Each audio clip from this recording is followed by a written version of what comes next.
Assalamualaikum warahmatullahi wabarakatuh. Selamat malam kepada Kakanda Ilmuwan Rizky Pratama selaku pemateri pada kajian literasi malam ini, serta teman-teman yang telah hadir di sini. Alhamdulillah, puji syukur kepada Allah Subhanahu wa Ta'ala yang telah memberikan nikmatnya hingga kita bisa mengikuti kajian malam ini. Salawat serta salam kepada Nabi besar Muhammad SAW. Semoga kita mendapat syafaat beliau di yaumil akhir nanti. Baik, saya Sofia Ramadiani selaku moderator. Sebelum mulai materi, lebih baiknya saya membacakan CV pemateri kajian pada malam ini.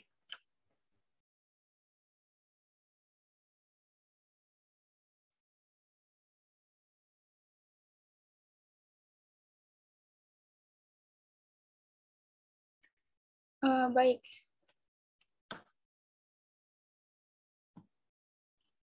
Nama Ode Rizky Pratama, moto hidup, sering-sering membaca, sesekali menulis, terus-terus bergerak. Profil pribadi, beliau seorang aktivis, pemimpin muda dan penerima beasiswa LPDP RI Scholarship. Latar belakang organisasi Ikatan Mahasiswa Muhammadiyah atau IMM, menjabat sebagai Sekbid Hikmah Rausan Fikri periode 2016 sampai 2016. Ketua Umum Rausan Fikri periode 2016 sampai 2017. Ketua Umum Korkom UMM periode 2017 sampai 2018. Ketua Bidang Riset dan Pengembangan Keilmuan RPK PC Malang Raya periode 2018 sampai 2019. Ketua Umum PC Malang Raya periode 2020 sampai 2021.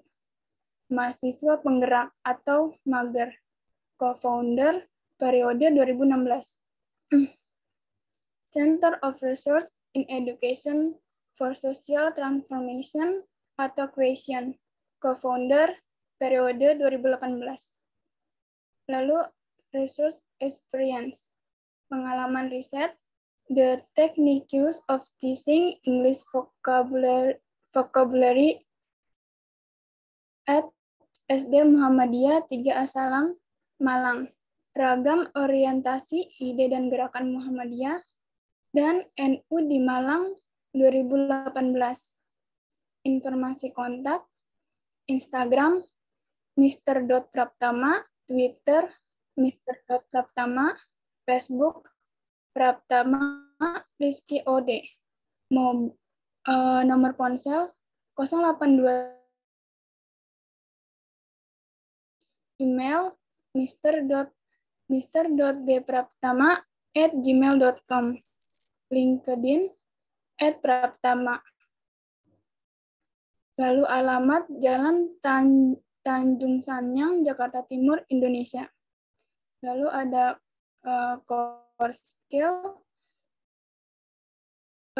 yaitu organizational and time management skills, communication and public speaking skill, leadership skills, critical thinking and problem solving skills, thinking skills. Lalu ada current activities, penanggung jawab program communication skill class, penanggung jawab program digitalisasi gerakan, ini inisiator gerakan IMM abad 21, tim youth leader peace camp. Lalu latar belakang pekerjaan, Panjava English Garden, Teacher and Curriculum 2019 sampai sekarang. Jurnal Alumidin, Editor 2019 sampai 2020. Lalu ada latar belakang pendidikan, Universitas Indonesia Salvat 2021 sampai sekarang. Universitas Muhammadiyah Malang atau UMM, Sarjana Pendidikan Bahasa Inggris 2014 sampai 2018. SMK Negeri Bumi Lale Teknik Otomotif 2011 sampai 2014. SMP Negeri 2 Wamlana 2008 sampai 2011. SD Impres Wamlana 2002 sampai 2008. Opus atau karya buku Sikap Intelektual IMM 2021. Muslim Milenial untuk Transformasi Sosial 2021. A. Malik Fajar di Mata Milenial 2021. Mendidik dari akar rumput 2019, di mata kita 2018, mempersatukan Indonesia 2019, lalu esai majalah Suara Muhammadiyah, Koran Malang Pos, Geometri ID, IB Times ID, Pucuk Merah ID, Jerami.co, Modernis.co, dan lainnya. Baik. Adapun topik yang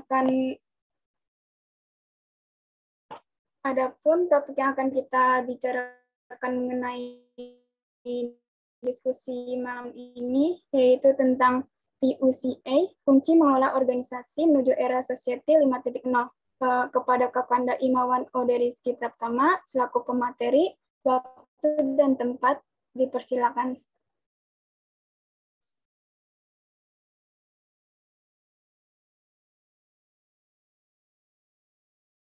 Halo teman-teman semua, Assalamualaikum. Waalaikumsalam warahmatullahi wabarakatuh.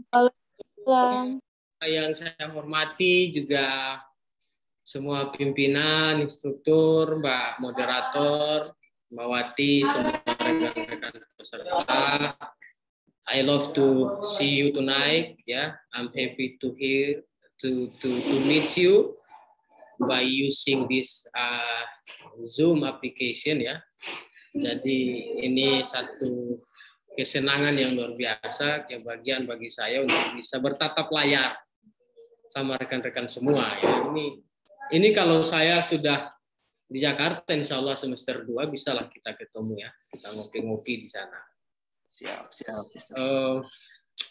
Iya, jadi saya dikontak kemarin sama Pak Ketum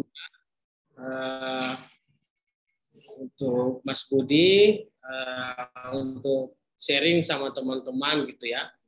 Jadi sebelum saya mau lanjutkan, saya mau kasih tahu dulu bahwa ada satu aforisme itu dari Socrates tuh, salah satu filosof Yunani kuno, dia bilang begini, I cannot teach anybody anything, ya. I just only make them think. Jadi saya tidak bisa atau tidak berpretensi, tidak mampu ya untuk mengajari siapapun Anda semua, Imawan dan Imawati, tentang apapun. Saya hanya bisa dan mau untuk mengajak teman-teman semua untuk berpikir. Itu saja ya. Jadi saya tidak bermaksud untuk mengajari. Menggurui teman-teman saya tidak bisa, tidak mampu. Karena teman-teman semua saya kira, apalagi Pak Ketum ya dan Bu Moderator itu sudah keren sekali nih, sudah luar biasa, punya pengetahuan tentu saja tentang apa yang mau kita bahas ini gitu, dan teman-teman semua. Jadi saya hanya mengajak teman-teman untuk berpikir saja. Saya bukan anak ideologis atau anak cucu biologisnya si Socrates, tapi saya kira bahas itu penting ya, biar kita tidak terkurung, tidak terkunci dalam gudang gudang keangkuhan, keilmuan yang usang itu, yang sudah mau roboh itu. Baik, saya izin ya untuk share screen sedikit saja, istilahnya ya.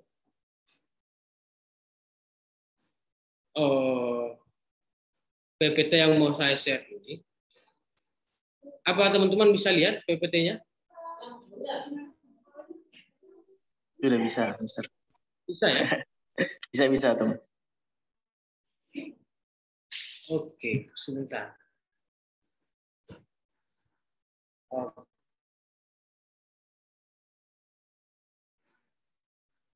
Oke, kita mulai dengan slide ini ya, teman-teman. Sekali lagi saya ucapkan terima kasih karena sudah mengundang saya gitu ya. Mudah-mudahan kita bisa ada semacam tukar tambah pengetahuan di sini ya. Tukar kalau memang pengetahuan kita itu keliru gitu ya. Kurang tepat gitu ya. Kalau tambah ketika memang pengetahuan kita memang kurang di sini. Jadi kita bisa dalam konteks ini bisa saling belajar dan mengajar satu sama lain. Karena Ahmad Dahlan kan bilang jadilah guru sekaligus jadilah murid gitu ya. Nah, itu menandakan satu spirit atau arahan untuk terus belajar gitu. Tidak fokus untuk menggurui. Baik, teman-teman, ini saya out of context dari silabus yang dikasih.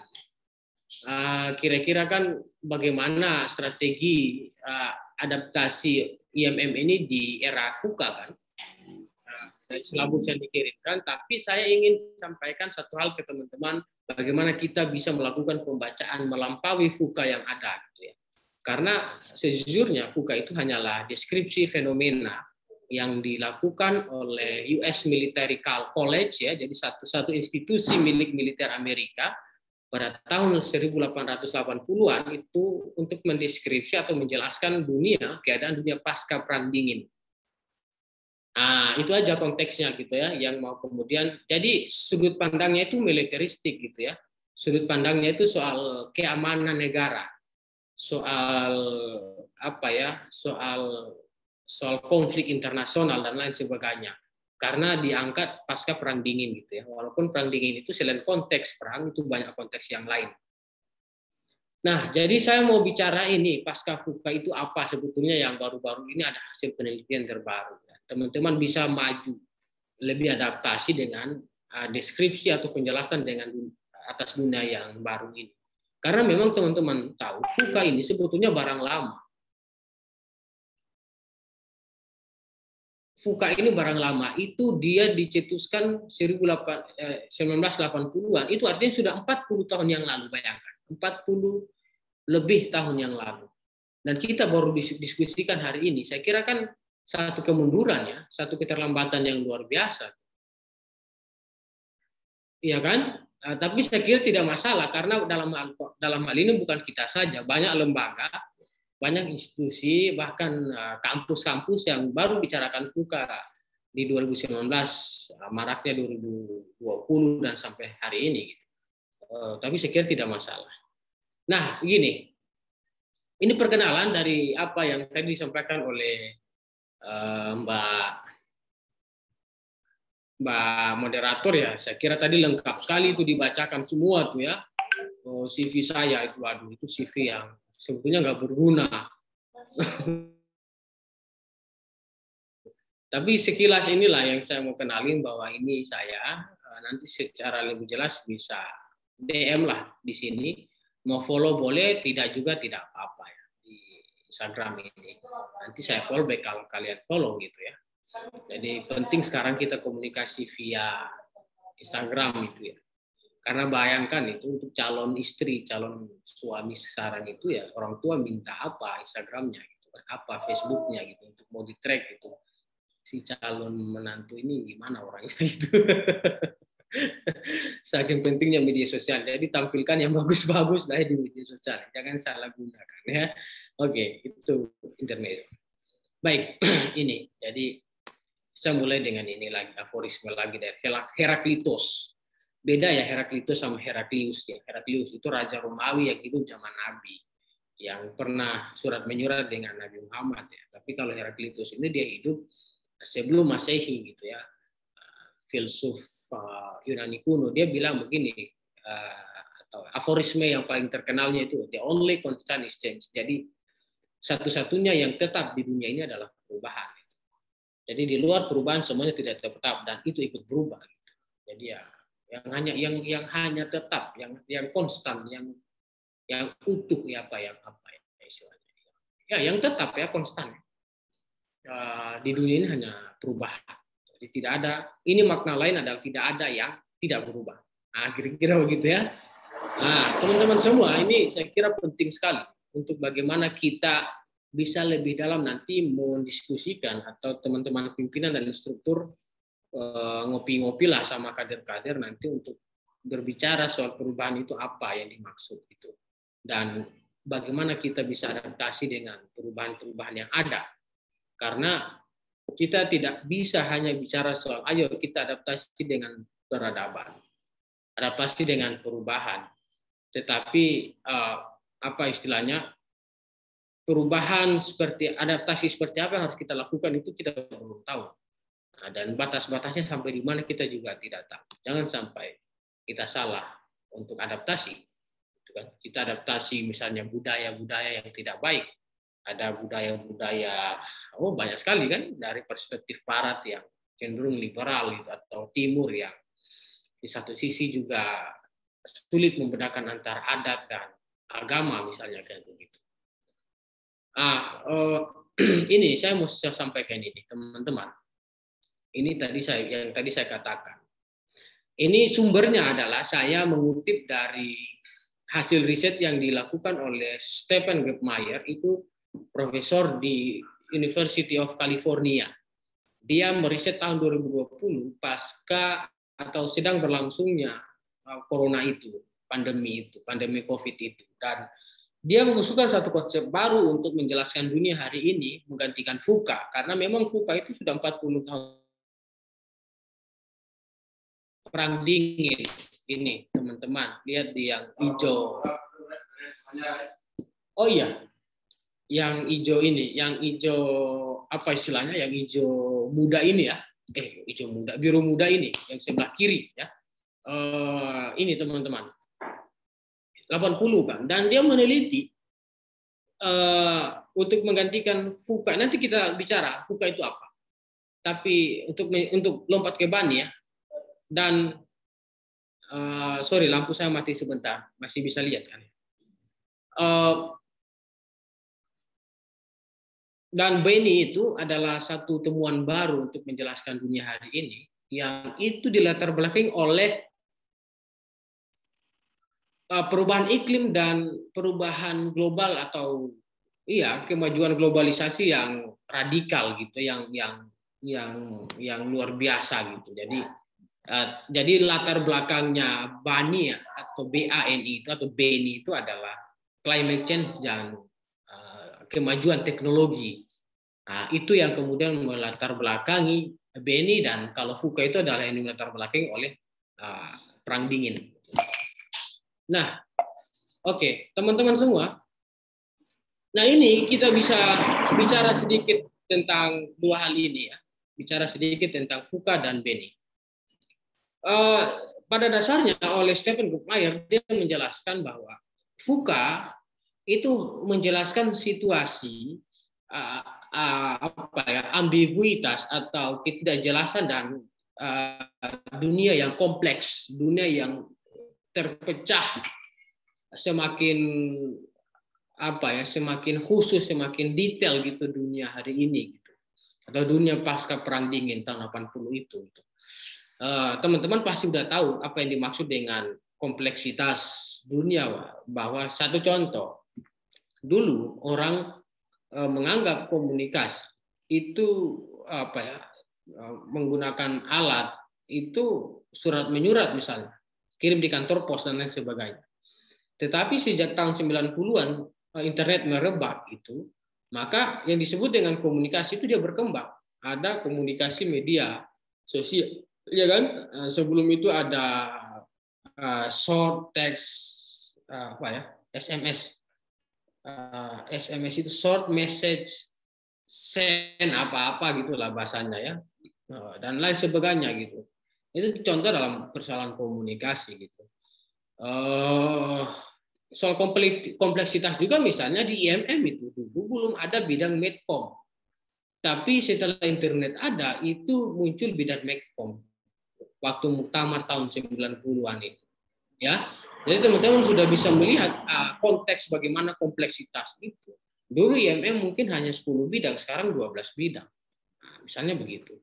Karena semakin banyak hal-hal yang perlu direspon oleh IMM, dunia semakin kompleks. Oke. Kemudian teman-teman, apa itu VUCA? Sebelum kita lanjut ke BENI. VUCA itu adalah volatile. Volatile itu adalah ketidakpastian. Kemudian uncertainty itu adalah ketidaktetapan ya, atau kompleks itu ada kompleksitas dan ambigu itu ketidakjelasan. Tidak jelas, tidak pasti, kemudian tidak bisa diprediksi gitu ya, dan kompleks itu dunia VUCA gitu. Kemudian brittle digantikan ya oleh Stephen Gertmeier dengan satu analisis yang lebih up to date, yang itu sebetulnya dilandasi untuk menghadapi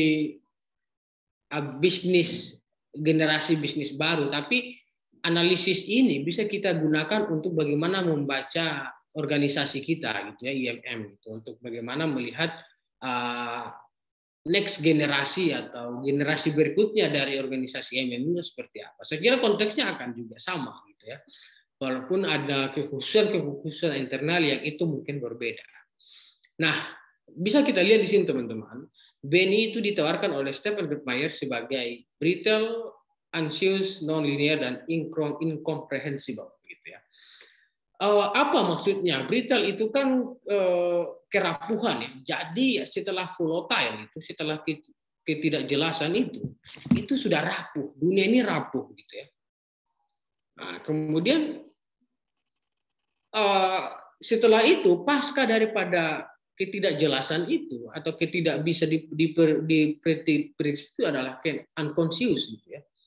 Unconscious itu adalah kecemasan. Orang sudah cemas gitu karena tidak pasti. Kemungkinannya itu tidak bisa diprediksi secara pasti, secara jelas gitu ya. Maka yang dimunculkan adalah anxiety atau anxious. Apa istilahnya ya?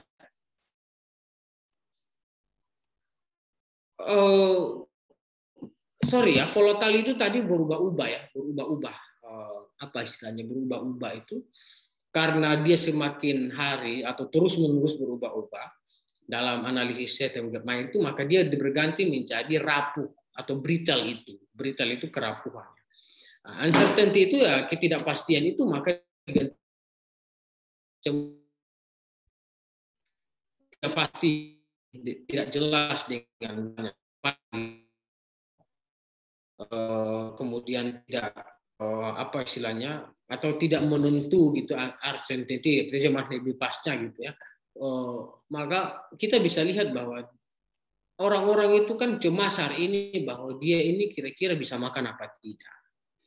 Orang-orang itu cemas bahwa besok mau bisa keluar rumah apa tidak, cemas karena corona sampai ke dalam rumah gitu ya. Orang cemas besok habis kuliah ini mau kerja apa, cemas kok jomblo terus gitu ya, cemas kapan nikah gitu ya. Orang sekarang penyakit anxiety itu di dunia psikolog laku sekali gitu ya. Disebabkan oleh berangkat dari atau yang kemudian berkembang dari ketidakmenentuan soal nasib hidup manusia itu. Nah itu teman-teman. Sebentar ya. Nah, yang berikutnya adalah kompleksitas. Dunia yang semakin kompleks itu digantikan dengan non-linear atau non-linear itu teman-teman sudah tahu kan bahwa itu adalah bahasa sederhananya tidak ada linearitas dalam hidup hari ini gitu ya, bahwa orang itu tidak bisa kemudian hanya bisa mengandalkan satu disiplin ilmu saja, tapi dia harus bagaimana bisa menguasai banyak hal juga di satu sisi. Makanya pendekatan kompetensi yang hari ini berkembang adalah T-shape. Ya, T-shape teman-teman tahu T-shape seperti T begini. Jadi yang vertikal itu, yang tiangnya itu adalah kemampuan keahliannya, yang kemudian yang vertikal di atasnya itu adalah bagaimana wawasan dia yang lain, wawasan pendukung dia yang lain, atau kompetensi pendukung dia yang lain. Nah, manusia sekarang hari ini dituntut untuk kemudian memiliki kemampuan T-shape ini. Bagaimana selain kita ahli katakanlah di bidang studi kita, ya sebagai kader IMM, dalam konteks IMM adalah Selain kita vertikal ini, bagaimana ahli di bidang studi kita yang kita ambil jurusannya itu di kampus. Misalnya kalau kita biologi, maka kita harus jago di kelas tentang biologi. Kita harus bisa menyelesaikan tugas-tugas biologi yang dikasih oleh dosen. Tapi di satu sisi yang horizontalnya ini adalah wawasan-wawasan lain. Oleh karena itu di IMF itu kita diajari untuk di luar jurusan kita juga soal hukum, katakanlah soal agama, misalnya soal politik, soal ekonomi, soal lingkungan, itu kita diajarkan, didiskusikan, itu dikasih bacaannya gitu ya, sehingga pemahaman kita itu tidak hanya satu saja gitu, tapi kita juga bisa banyak hal yang kemudian menjadi kemampuan kita. Nah, ini teman-teman dalam konteks non-linear ini, bayangkan ya, perusahaan-perusahaan besar semacam Google, Tesla dan lain-lain itu soal keahlian itu nomor 2 itu, soal gelar bahkan ya, dia keahlian akademik maksud saya, itu dia S1, S2, S3 itu bukan satu syarat wajib untuk dia bisa kerja di sana. Yang penting adalah dia punya skill, dia punya kemampuan. Ya, bukan linearitas bidang studi misalnya. Kita S1 apa, S2 harus apa, S3 harus apa, itu tidak ada. Nah, itu teman-teman, dunia yang kemudian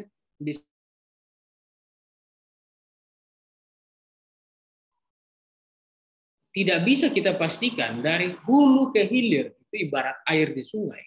Itu dia berjalan ngalir gitu aja, tapi dia punya belokan-belokan yang itu menyentuh banyak hal. Dia bahkan misalnya kadang-kadang ngalir ke selatan dulu, kemudian ke utara, baru dia turun sampai ke tepian pantai. Itu ilustrasi sederhana. Nah, di satu sisi dunia yang ambigu ini, itu digantikan dengan incomprehensible. Incomprehensible itu adalah ketidakutuhan atau ketidaklengkapan, ketidakkomprehensifan gitulah kira-kira ya.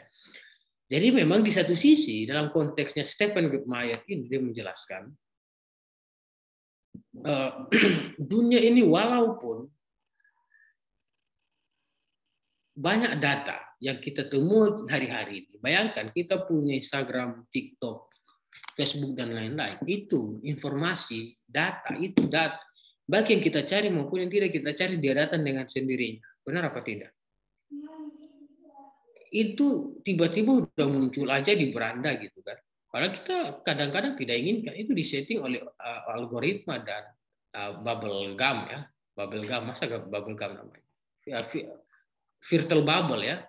Filter bubble yang kemudian memenjarakan kita pada logika internet dan logika media sosial itu.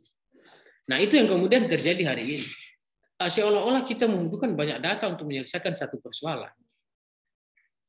Seolah-olah, tapi yang terjadi adalah data-data itu menyusahkan kita untuk bagaimana mencari jalan keluar. Kita banyak tergelam dalam ruang digital yang banyak sekali informasi sampai kita bingung sendiri itu mau memilih yang mana, mau lepas yang mana gitu.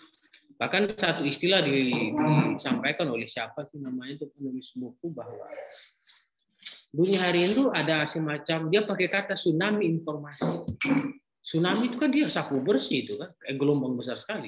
Manusia di dalam itu nggak berdaya, disapu sama informasi.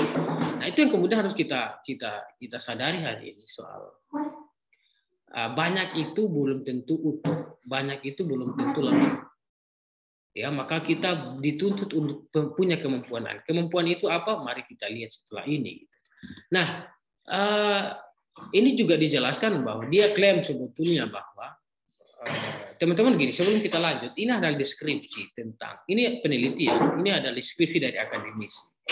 Orang-orang barat lah ya, untuk bagaimana melihat dunia hari ini. Teman-teman mungkin bisa punya perspektif lain yang itu punya unsur-unsur ketimuran ya, dan itu saya kira bisa dielaborasi lebih lanjut. Nah, itu saja. Saya kira pandangan-pandangan seperti Foucault, Benny ini dijadikan sebagai bacaan ya, dijadikan sebagai apa ya, alat untuk kemudian oke, dalam perspektif ini begini, tapi sebetulnya secara keseluruhan dinilai juga gitu ya, maksudnya begitu.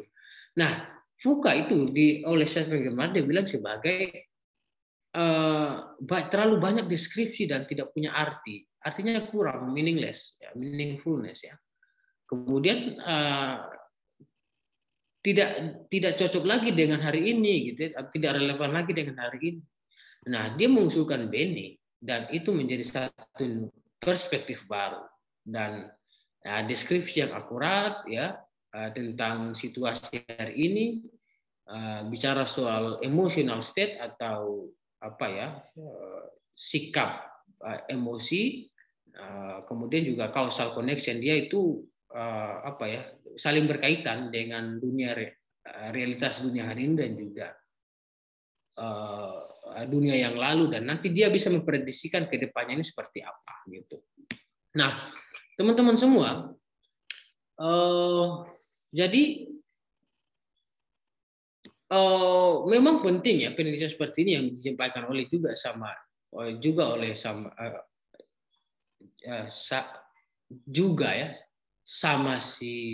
oleh si Stephen Grabmaier. Saya sampai terbata-bata. Nanti kalau omongan saya bicara saya terlalu cepat, nanti dibilang Mas rem-rem aja gitu ya. Oke. Jadi teman-teman semua, dia bilang bahwa kita itu butuh bagaimana pembacaan untuk menjelaskan dunia hari ini atau konteks kehidupan manusia hari ini secara lebih jelas, secara lebih tepat. Dan apa ya? Ini dia mengusulkan empat hal dari Foucault ke Benny. Misalnya apa ya, uncertainty itu ya, ketidakpastian lah ya, itu sudah berganti menjadi kecemasan dan kadang-kadang itu menjadi ketakutan. Nah, kira-kira begitu. Dan dia juga bilang, teman-teman bisa lihat di panah kanan bawah itu ada more and more data make an issue increasingly incomprehensible. Jadi saking banyak data, dengan itu dia membentuk isu yang juga banyak. Itu meningkatkan ketidaklengkapan, ketidakutuhan. Misalnya, kita itu karena memang sudah lihat banyak orang bicara, kita dapat satu informasi saja itu sudah langsung percaya. Padahal kita sudah lupa untuk kemudian membandingkan satu informasi dengan informasi yang lain, mengkomparasikannya, mengkritisi informasi-informasi yang datang. Kadang-kadang kita lupa. Nah, jadi di satu sisi juga teman-teman, bahwa bagaimana kita bisa melihat konteks Benny ini, kepentingannya adalah bagaimana bisa mendeskripsikan satu catatan tentang bagaimana dia menawarkan satu pendekatan atau approach ya, bisa lebih utuh kembali ya. Kemudian bisa menciptakan peluang-peluang dan kemudian bagaimana bisa peluang-peluang itu bisa mengatasi tantangan-tantangan yang ada. Nah, sehingga di satu sisi teman-teman, kadang kita itu tidak siap untuk melihat tantangan. Kita kalang kabut ketika masalah itu datang. Karena memang di tengah masalah itu kita tidak mampu membaca peluang yang terjadi dalam konflik itu apa. Kadang-kadang kita begitu. Maka saya kira dalam hal ini sebagai organisasi IMPM harus melihat, jangan sampai kalap dalam situasi konflik atau situasi bermasalah ya, atau yang kita anggap sebagai masalah. Yang paling penting adalah bagaimana kita sama-sama berpikir untuk mencari jalan keluar. Jangan sampai ada kader IMM ketika melihat masalah kemudian angkat tangan, angkat bendera putih, menyerah. Itu tidak bisa. Dunia hari ini tidak bisa kita lari dari masalah, tidak bisa. Tidak bisa. Yang bisa kita lakukan adalah sebagai langkah preventif sebelum masalah, kita menghindari masalah. Antisipasi agar tidak terjadi masalah. Itu bisa kita lakukan. Tapi kalau sudah terjadi masalah, jangan lari. Nah, itu lari dari kenyataan, itu saya kira fatal sekali gitu ya. Dan akan melahirkan satu masalah baru gitu. Nah, teman-teman semua, Berikutnya adalah bagaimana kita bisa melihat tawaran dari Stephen Gertmayer ini. Brittleness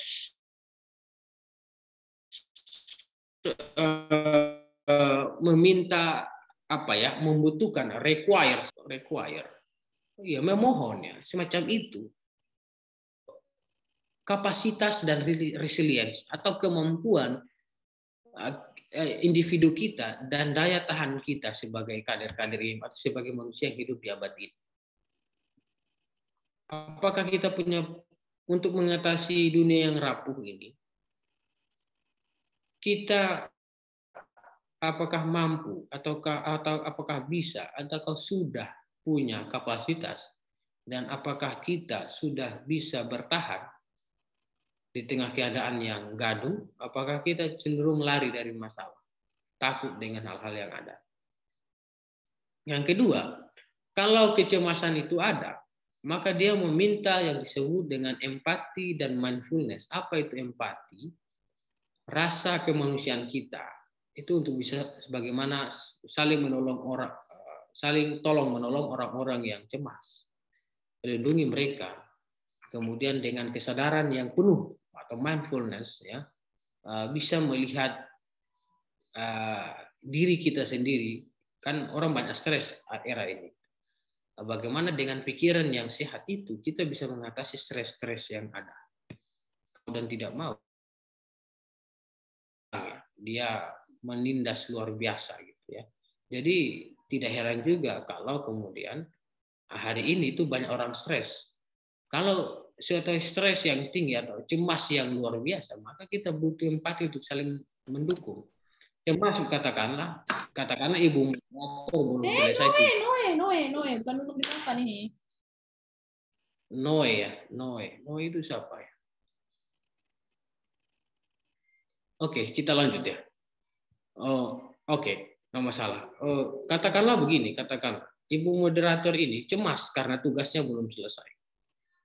Maka dia butuh empati dari imawati atau imawan yang lain untuk bisa menyemangati dia. Di satu sisi, kalau juga kemudian imawati moderator ini dia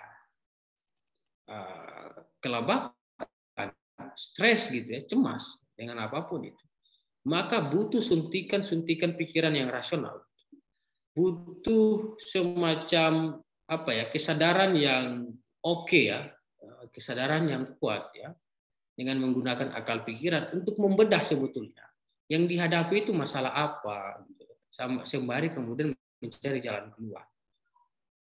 Teman-teman, saya mau tanya sedikit, ada yang merasa cemas hari-hari ini? Atau konteks kecemasannya apa gitu yang bisa diceritakan? Ini saya mau tanya ini dulu, siapa ya namanya? Oke, sorry. Ada yang mau jawab nggak?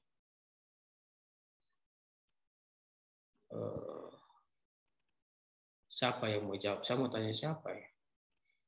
Tanya ini deh, tanya Fitria deh.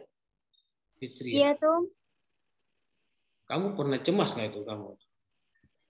Cemas di hidup saya sendiri. Suka cemas. Yang kayak tadi Tum bilang itu, kayak misalnya kayak tugas, misalnya salah satunya gitu. Kadang-kadang suka cemas. Cemas yang berlebihan ya? Yang nggak berlebihan juga sih, Tum. Mendatangkan mindfulness ya, kesadarannya dipakai. Jangan sampai melayang-layang kayak orang gila ya. Bisa-bisa di jembatan, banyak gantung diri gitu ya. Banyak yang jalan putih gitu ya, garis putih. Ya. Oke, kita lanjut ya. Nah, berikutnya adalah ketika non-linearitas itu apa bahasa Indonesia? Teman-teman paham nggak konteksnya itu? Maksudnya non-linear.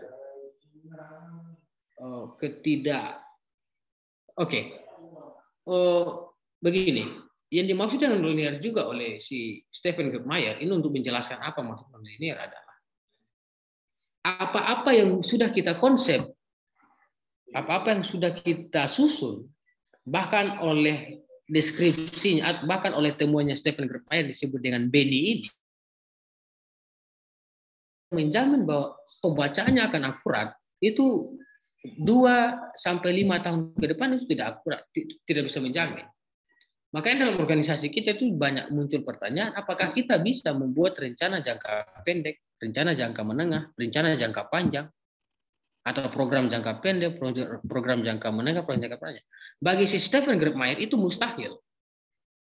Konsep yang sudah kita lakukan sejauh-jauh hari untuk nanti dieksekusi pada secara detail 5 tahun lagi mau ngapain, itu mustahil.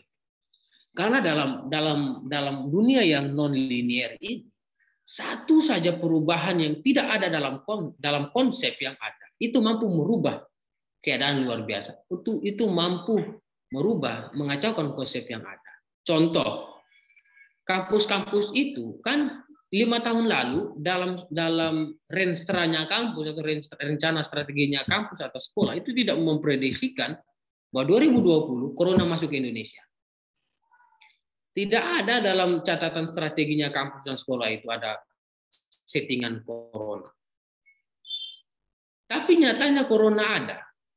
Dan mengacaukan semua rencana strategi jangka pendek, menengah, dan panjangnya sekolah dan kampus-kampus itu. Di luar dugaan. Akhirnya apa? Dia harus membelok sedikit untuk mencari strategi yang lain. Nah, itu non-linearitas. Jadi kita tidak bertahan pada konsep yang terlalu lama. Makanya butuh adaptasi dengan perubahan, adaptasi dengan perubahan, adaptasi dengan perubahan, dan seterusnya, dan seterusnya. Nah, itu teman-teman semua yang dimaksud dengan non-linearitas. Oleh karena itu, bagi Stephen Grabmaier, dia bilang bahwa itu kita harus bagaimana memahami konteks. Jangan sampai hanya terpaku pada teks-teks yang ada atau konsep-konsep yang sudah tersusun. Teks kita bicara apa, kita iya begitu, tapi kita tidak paham konteks, itu bermasalah. Terlalu kaku nanti kita menjalankan organisasi. Menghadapi masalah-masalah yang tidak terduga, kita kelabakan. Ingat bahwa masalah-masalah yang terduga itu yang punya membawa perubahan yang luar biasa ke organisasi kita. Seringkali itu kita sebut dengan konflik. Dan konflik itu seringkali tidak disetting. Bahaya sekali kalau konflik itu tidak disetting itu. Merubahnya bisa sangat radikal dan banyak kekecewaan di situ. Banyak yang lepas, banyak yang lari. Nah, teman-teman semua, kemudian selain bagaimana mengatasi non-linearitas, ya, itu dia meminta yang disebut dengan adaptivity atau adaptivitas gitu ya, adaptif ya, bagaimana kita bisa menyesuaikan diri dengan keadaan atau konteks yang kemudian berlaku. Nah itu teman-teman, makanya itu harus sebetulnya bisa membaca teks-teks IMF, katakanlah AD atau ART, atau apapun putusan-putusan penting di muktamar, untuk bisa diterjemahkan ke IMM hari ini. Itu tantangan kita. Nah, begitu juga saya kira dengan agama, bahkan budaya, dan seterusnya. Nah, ketidaklengkapan atau incomprehensibility itu dia butuh yang namanya transparansi dan intuisi. Ini penting. Bagaimana kita bisa kemudian melihat satu hal yang tidak lengkap kalau cenderung data-data itu tidak transparan, tidak jelas sumbernya, tidak jelas maksudnya apa, tujuannya apa dari informasi yang ada, itu tidak jelas. Transparansi juga dimaksud adalah bagaimana kita keluar untuk mendeklarasikan, kita keluar untuk menyampaikan, kita keluar untuk menunjukkan apa maksud kita, apa motif kita. Transparansi. Jangan sampai bermain kayak macam fake akun-akun buzzer itu kan tidak transparan mainnya kan. Akun-akun bodong aja itu untuk kacaukan dunia atau ruang digital itu. Transparansi, transparan, tunjukkan siapa Anda dan apa mau Anda, gitu kan? Begitu. Kalau tidak, itu dunia ini diisi oleh hal-hal yang tidak jelas semua. Caci maki di situ, hoax di situ, pornografi di situ. Banyak sekali. Orang saling bunuh-bunuhan di situ gitu ya. Banyak sekali. Nah, di satu sisi juga karena memang tidak lengkap ini dunia ini, serba parsial bahasa lainnya. Maka kita perlu intuisi yang kuat untuk menentukan kita ini melakukan apa. ingat intuisi itu penting sekali. Intuisi itu bukan hanya dimiliki oleh hewan, tapi bagaimana dengan perangkat otak atau perangkat akal budi kita dan juga peinderaan kita, mata, telinga, hidung dan lain sebagainya, itu bisa menarik satu inti, satu putusan yang itu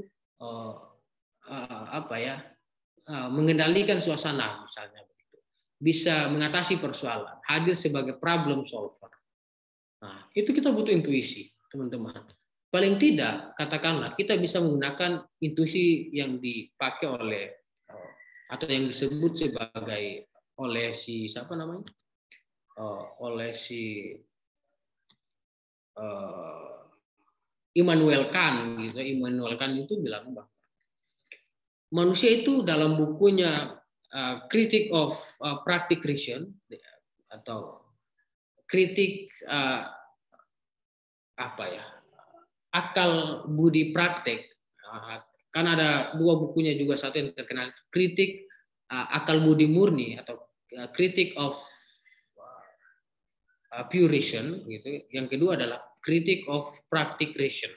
Nah, jadi yang buku kedua itu menjelaskan, dia bicara soal etika praktek rasional. Itu dia bilang intuisi itu bagaimana kemudian mendorong supaya orang itu punya etikat, punya intuisi untuk berbuat baik. Nah, itu yang kemudian penting. Kalau dunia ini sudah kacau, dunia parsial, kalau kita punya niat jahat, malah tambah kacau.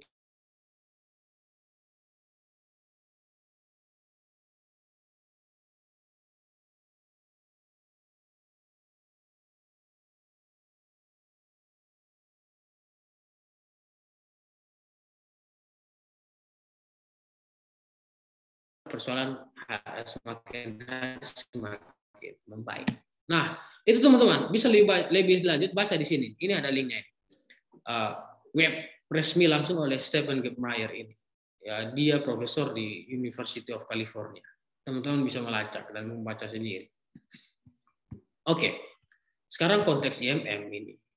Saya sebetulnya saya tanya dulu Mas Ketum. Ini pesertanya rata-rata kader angkatan berapa? Ini umum, Tom. Ada yang dari 2021, ada yang 2020, ada yang 2019 juga. Ada yang di Indonesia juga, ya. Itu umum tadi. Luar biasa Ketum Umum ya. Satu kebanggaan beliau bisa hadir di sini. Beliau ini saya dengar-dengar imawan tergagas di Jakarta. CDIY itu.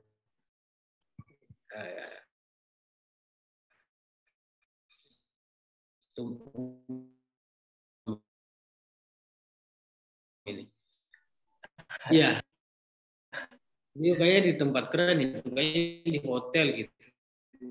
Entah garap proyek apa itu. Besar kita hari ini kan setelah membaca konteks dunia yang rapuh, dunia yang anxiety atau yang cemas, dunia yang tidak linear, dunia yang tidak lengkap, itu apa yang kita lakukan dalam konteks IMM. Maka bagi saya, walaupun si Stephen Gebmeier bilang kita tidak bisa memprediksikan satu konsep atau bertahan pada satu hal itu dalam jangka panjang, tetapi saya sepakat dengan Stephen Gebmeier. Itu ranah praktis yang tidak bisa kita siapkan. Satu desain praktis yang bisa kita siapkan tidak bisa kita bertahan. Tapi kalau itu adalah cita-cita, itu adalah tujuan yang tinggi, yang luhur, yang kira-kira utopis. Tujuan itu memang bagi saya memang harus utopis ya. Tujuan tidak boleh dicapai, tidak boleh. Kalau tujuan sudah tercapai berarti sudah selesai bubar organisasi. Nah, itu harus kita tetap punya agar kita memiliki kompas, memiliki tujuan, memiliki arah. Oleh karena itu kita harus membaca tujuannya IMM ada di mana? Ada di pasal 7. Di bab 3 ya, anggaran dasar bab 3. Pasal 7 tujuan, pasal 8 usaha. Pasal 7 tujuan dan usaha itu nanti lihat di ADRT, di AD ya, anggaran dasar. Nah, teman-teman bisa lihat di sana. Apa sebetulnya tujuannya IMM? Mengusahakan terbentuknya akademis Islam yang berakhlak mulia dalam rangka mencapai tujuan Muhammadiyah. Ini berpegang dulu ke sini. Tujuannya kita dulu ke sini. Baru nanti kemudian perjalanannya ke sana kita sudah tahu bahwa peta jalan ke sana atau medan menuju arah sana itu medan yang itu yang mau saya sampaikan pertama. Jadi jangan ujung-ujung kita seolah-olah mau mencapai tujuan ini, kemudian kita tidak tahu kita itu pinggir pantai, padang pasir, becek-becek, jalan raya dan lain sebagainya. Kita tidak tahu. Oleh karena itu kita tahu dulu bahwa keadaan atau medan atau jalan untuk menuju ke sana itu seperti apa. Ya itu tadi yang saya bilang, mengutip si Stephen Gertmayer, rapuh, cemas, tidak linear, tidak lengkap dan segala macam. Itu. Bagaimana bertahan di tengah jalan itu agar sampai ke tujuan? Supaya tidak oleng di tengah jalan, katakan. Tidak hilang jalan, tidak hilang peta, misalnya. Tidak hilang map, misalnya. Location not found, misalnya. Itu tidak begitu. Maka kita harus membaca betul tujuan ini kemana. Yang disebut dengan akademis Islam yang berakhlak mulia ini bagaimana? Apa? Oleh karena itu kita bisa memilah jalan seperti apa yang kemudian harus kita lalui. Walaupun tadi si Stephen Gertmayer sudah menjelaskan bahwa contohnya dalam medan yang atau dalam dunia yang tidak linear, apa? Saya lupa. Dia butuh apa tadi? Dia butuh konteks, pembacaan konteks atau penguasaan medan yang luar biasa dan adaptivitas. Tapi kita juga perlu membaca itu secara lebih dalam konteks IMM itu yang dibutuhkan apa. Itulah teman-teman semua yang harus kita bicarakan. Kalau bicara soal dalam rangka mencapai tujuan Muhammadiyah sudah beyond of IMM, kita bisa membaca saja Muhammadiyah itu tujuannya apa, itu selesai. Tapi untuk mengurusi rumah tangga IMM sendiri, kita harus bagaimana bisa menerjemahkan betul-betul akademi Islam berakhlak mulia ini seperti apa. Nah, next. Begini. Sebelum kita lanjut, saya ingin sampaikan teman-teman, ini mungkin jadi catatan penting. Mungkin saja saya salah. Tapi yang paling penting dari keberimam kita memahami keadaan hari ini. Kita sadar bahwa kita hidup itu di mana dan siapa kita. Yang paling penting yang kedua juga adalah bagaimana kita bisa menyadari apa yang kita inginkan. Selesai masalah. Kalau kita sudah tahu siapa diri kita, apa yang kemudian sedang kita jalani, kita hadapi, dan apa keinginan kita, selesai masalah. Yang lain-lain sudah gampang. Nah, itu paling penting. Oke, kita lanjut di pasal 8, usaha. Nah, ini teman-teman bisa baca sendiri. Yang 2021 angkat tangan dong. 2021. Raise hand, bisa nggak? Atau tulis di kolom chat, saya gitu. Ada nggak 2021?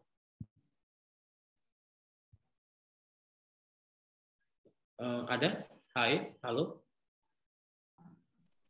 Ada tuh. Itu udah 4 orang.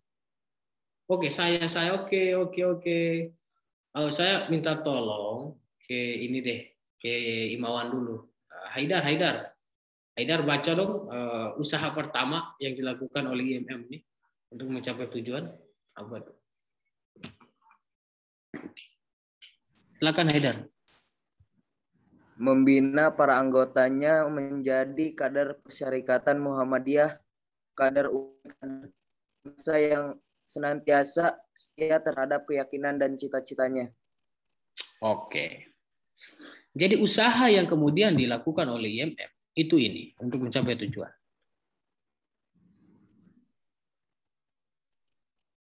Menjadi kader persyarikatan, kader umat dan kader bangsa yang senantiasa setia terhadap keyakinan dan cita-citanya. Jadi begini, teman-teman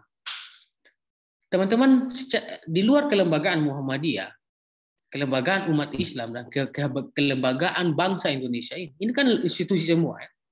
Institusi bangsa, institusi agama dan institusi ormas Muhammadiyah. Iya kan? 3 hal itu. Di luar itu saya ingin sampaikan ke teman-teman itu harus punya keyakinan dan cita-citanya pribadi masing-masing. Ada nggak cita-cita?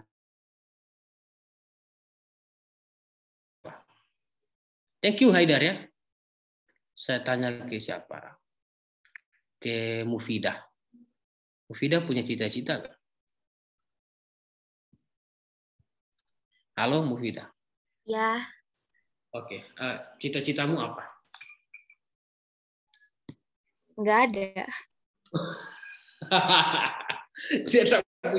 Nanti Mas Ketum ya, Mas Budi tolong ya dicari, minta tolong ya, itu harus punya solidaritas ya untuk mencari cita-cita ya, membantu Mufidah.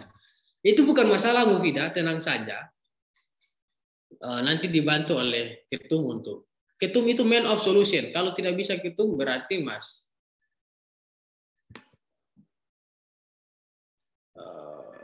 Mas siapa di sini ya? Mas Umam lah ya kayaknya ya. Mas Umam lah ya yang nanti bertugas ya untuk mencari cita-citanya Mufidah apa ya. Oke. Punya keyakinan nggak? Apa keyakinannya? Contoh yang bisa diberikan oleh Mufidah. Punya keyakinan tertentu nggak Mufidah? Keyakinan apa nih, Kak? Tentang apapun. Hah? Apa ya? Kamu pernah yakin dengan apa? Coba, kamu pernah yakin dengan apa?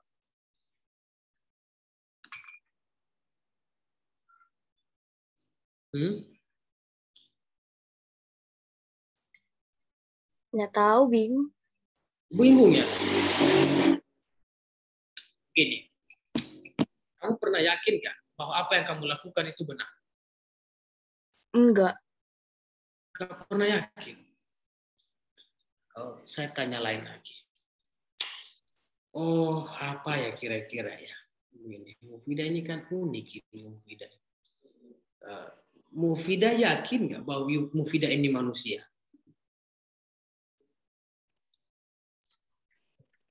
Yakin. Yakin. Mufidah yakin nggak kalau Mufidah ini Imawati? Imawati. Maksudnya? Mufidah ini Imawati apa Kohati ini? Atau Sahabati?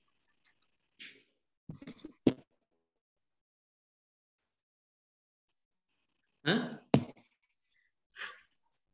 Yakin Anda Imawati? Yakin. Oke. Mufidah, terima kasih. Minimal Mufidah sudah jadi Imawati dan sudah jadi manusia.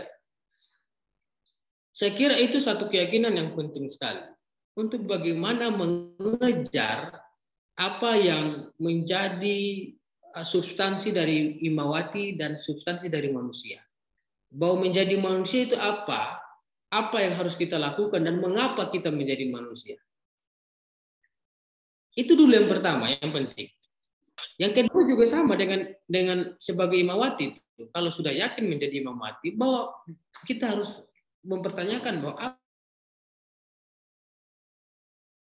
seharusnya menjadi Imawati atau bertindak sebagai seorang Imawati. Itu dulu. Oke, sampai sini sudah jelas yang disebut dengan keyakinan.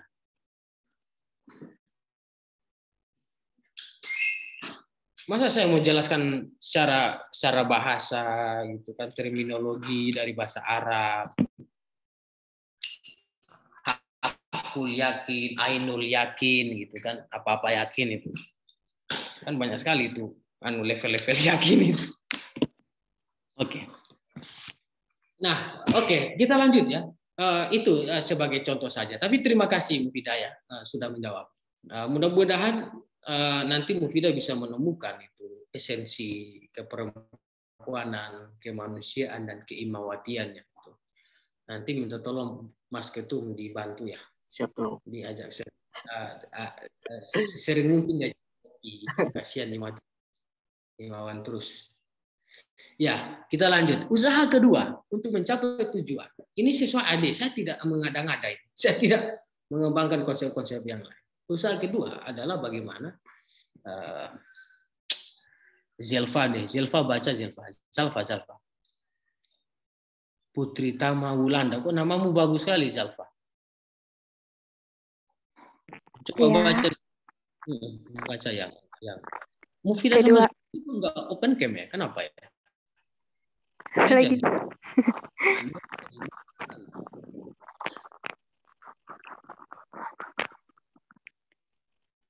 Kedua, membina para anggotanya untuk selalu tertib dalam ibadah, tekun dalam studi, dan mengamalkan ilmu pengetahuannya untuk melaksanakan ketakwaan dan pengabdiannya kepada Allah Subhanahu wa Ta'ala.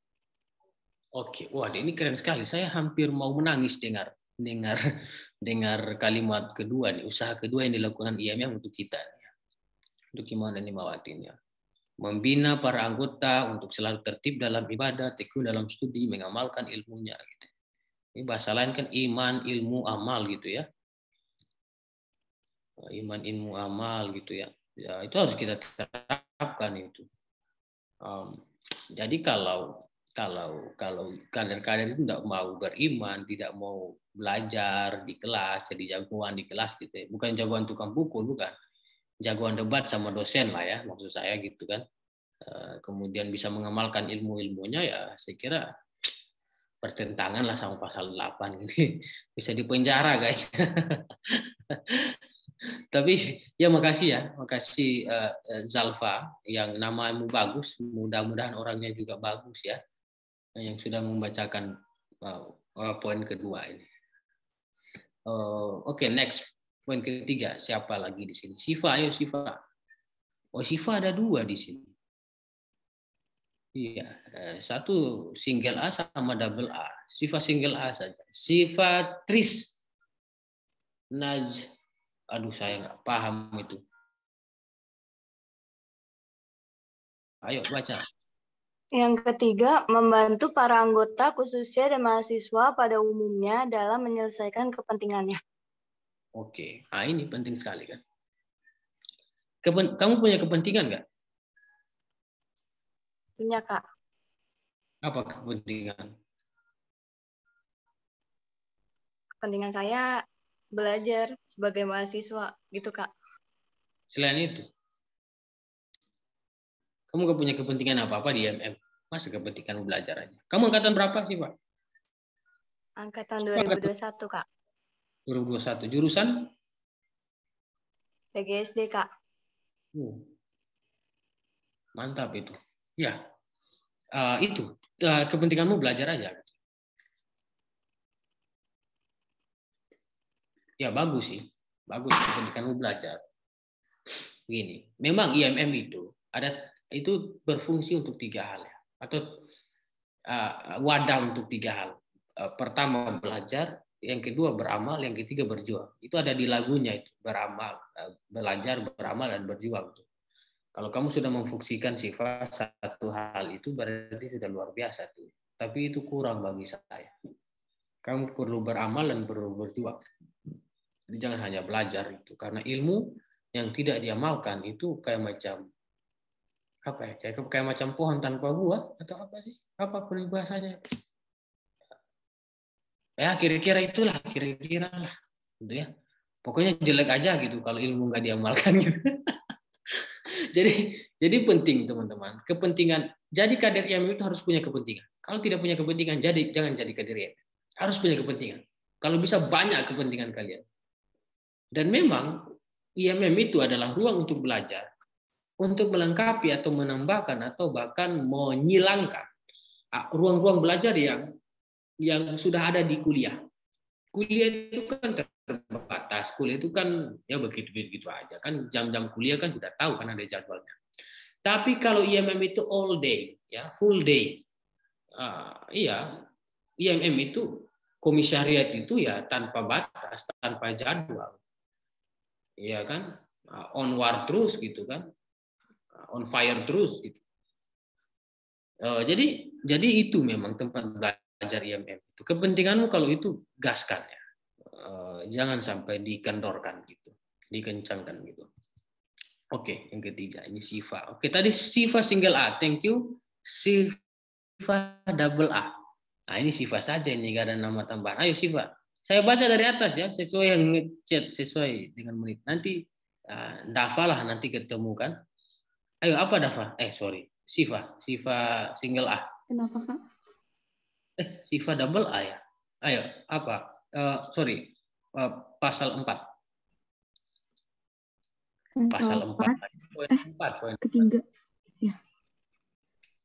Kalian kenapa nggak buka kamera? Wah, saya lama-lama.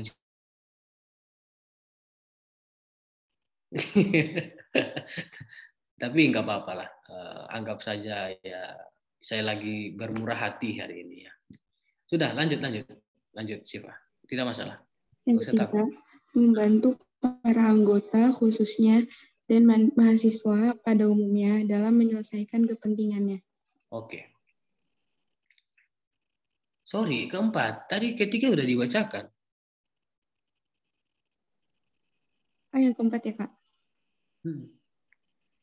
Yang keempat, mempergiat, mengefektifkan, dan mengoptimalkan dakwah amar ma'ruf nahi munkar pada masyarakat, teristimewa masyarakat mahasiswa. Oke. Bagaimana menjalankan peran dakwah amar ma'ruf nahi munkar ya, berbuat baik dan mencegah kemungkaran itu, terutama di tengah mahasiswa itu. Usaha yang kemudian harus kita lakukan.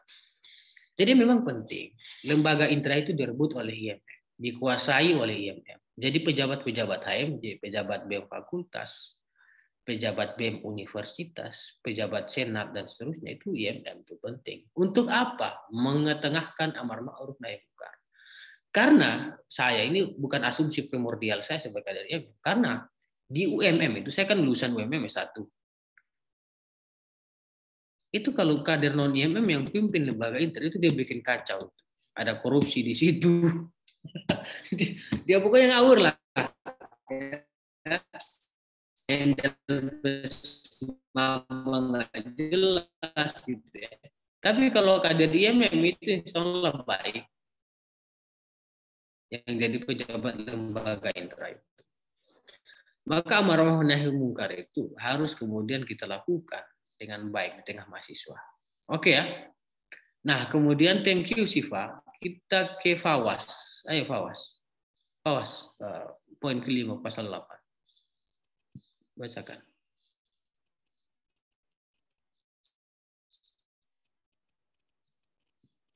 Fawas Fano. Oh, Fano nggak ada. Kita lompat aja deh ke Ananda Sauki. Siap, Kak. Mana hadir, Kak, hadir. Oke, ayo silakan Sauki. Poin kelima. Yang kelima ya, Kak ya. Ya. Segala usaha yang tidak menyalahi asas, gerakan, dan tujuan organisasi dengan mengindahkan segala hukum yang berlaku dalam dalam negara Republik Indonesia. Oke. Oh, segala usaha. Saya minta Sauki, apa maksudnya ini? Maksud segala usaha yang tidak menyalahi asas ya, Kak ya. Ya, dan seterusnya ini apa itu? Kalau menurut saya tuh gimana ya kayak ngomongnya ya, kita tuh bertindak tuh jangan sewenang-wenang diri kita sendiri, Kak, harus memikirkan tujuannya juga yang tidak menyalahi aturan, Kak. Itu menurut saya. Apa? Dafa Ramadhani apa? Ya Kak. Maksudnya apa itu? Poin 5. Yang mana Kak? Yang kelima Kak? Iya. Gimana ya?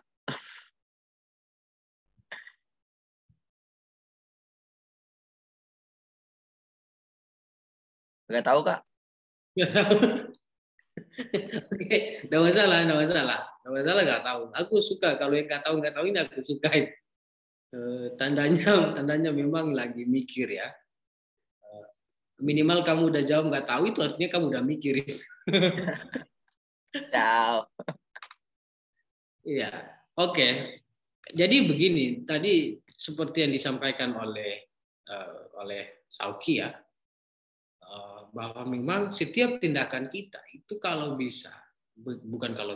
memang harus berlandaskan pada asas yang berlaku, ya, pada hukum yang berlaku, pada undang-undang yang berlaku. itu kita hormati itu. Jadi jangan sampai berlandas menyalahi Pancasila, menyalahi Undang-Undang Dasar, menyalahi undang-undang, bahkan ke permen dan seterusnya, perpres dan seterusnya itu tidak boleh menyalahi. Yang kita lakukan itu kan seringkali adalah bagaimana mengantisipasi permen, perpres itu kan supaya tidak menyalahi yang di atasnya. Itu kan selalu kritik kita. Karena memang kalau sudah jadi itu putusan permen atau perpres, maka otomatis kita tidak bisa lawan. Karena konstitusi kita di pasal 8 ini bilang kita itu tidak boleh menyalahi apa-apa yang sudah menjadi asas, aturan, segala macam itu. Kira-kira gitu. Jadi setiap langkah IMM itu bagaimana Pancasila, bagaimana Undang-Undang 45, bagaimana Bhinneka Tunggal Ika dan seterusnya. Kira-kira 4 pilar lah itulah ya, yang bermiliaran-miliaran dipakai uang negara untuk kampanye atau sosialisasi itu ya. Itu harus kita ambil. Tanpa disosialisasikan pun kita sudah tahu dan harus kita pelajari. Kira-kira begitulah 4 pilar itu gitu ya. Dan ya itu yang kemudian dilakukan oleh IMM. Nah, next secara lebih detail. Ini masih ada waktu nggak mau moderator? Kalau sudah overtime bilang loh ya. Saya suka begini masalahnya. Suka overtime ya. Masih ada ya? Berapa menit lagi? Masih ada, Tum. Berapa menit lagi?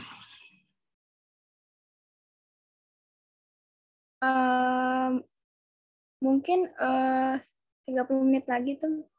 Oke, mudah-mudahan ada waktu untuk tanya jawab ya. Kalau bisa teman-teman nyela aja nanti di tengah jalan untuk dialognya ya, biar seru gitu diskusinya. Oke. Khawatir saya enggak cukup waktu untuk tanya jawab di akhir. Nanti semua omongan saya gitu.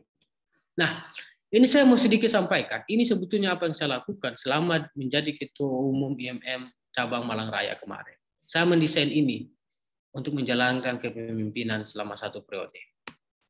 Dan ini adalah tafsir saya terhadap bagaimana fenomena yang ada tadi.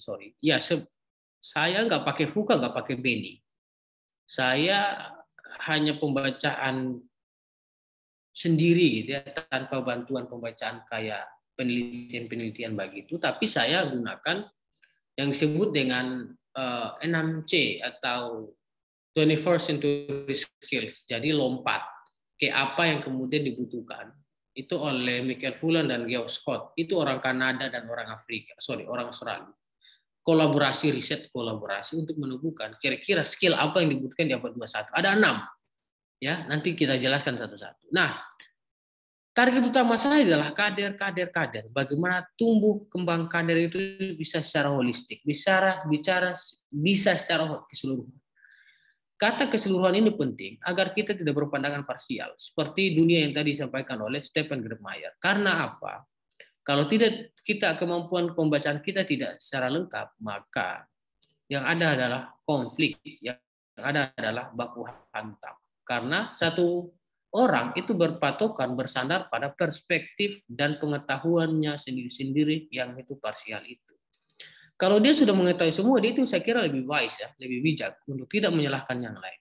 Karena dia sudah tahu itu apa yang kemudian dihadapi. Banyak orang baku hantam itu karena persoalan tidak tahu saja, tidak kenal saja, tidak biasa saja, gitu aja. Serius, itu orang sering baku pukul itu karena memang senggol dikit, bacok itu karena memang nggak saling kenal. Coba kalau dia kenalan, dia bersaudara, nggak baku hantam, saling sayang mereka itu. Ini persoalan pemahaman ya, ini persoalan pengetahuan. Sejauh mana kita mengetahui satu hal. Jadi kalau bisa tumbuh kembangkan secara kolektif itu dalam artian dia mengetahui potensi dirinya dan keimamannya itu, supaya dia tidak konflik dengan dirinya sendiri. Itu perang batin itu, ini mau ke kiri apa ke kanan, ini mau jadi PNS apa, mau jadi penguasa apa, jadi politisi apa, jadi dukun apa, jadi apa gitu kan. Kadang-kadang pusing itu kader itu. Nah, kemudian IMM ya jangan separuh-separuh. Kalau baca buku ya semua buku keluaran IMM itu dibaca gitu ya. termasuk sikap intelektual IMM misalnya. Ini bukan promosi, sorry. Bukan promosi ya. Mas Mantung jangan ketawa-ketawa, ini bukan promosi. Apa ya? Ya masih banyak buku penting yang lain dibaca lah ya.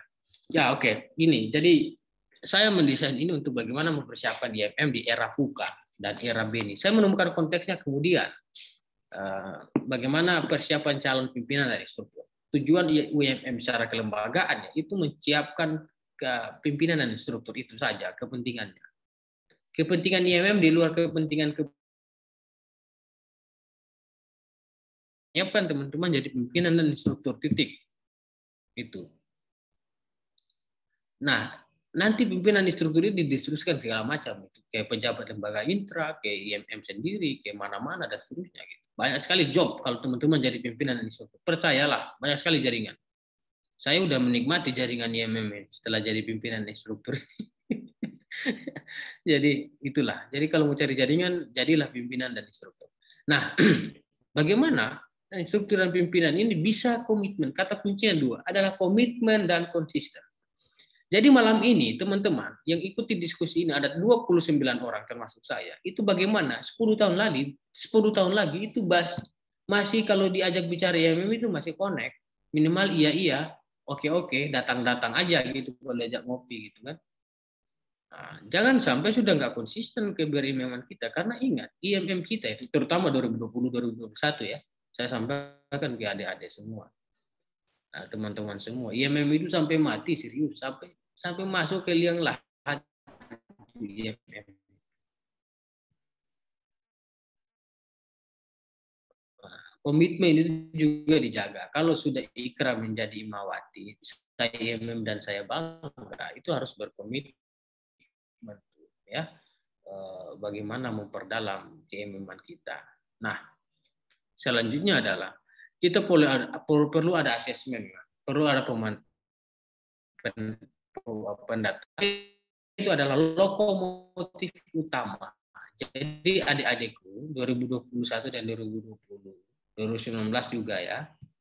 Kalau kalian itu lihat kader-kader, lihat Kakanda dan Ayunda kalian itu nggak bisa jadi teladan yang baik, marahi aja gitu. Protes aja gitu kan.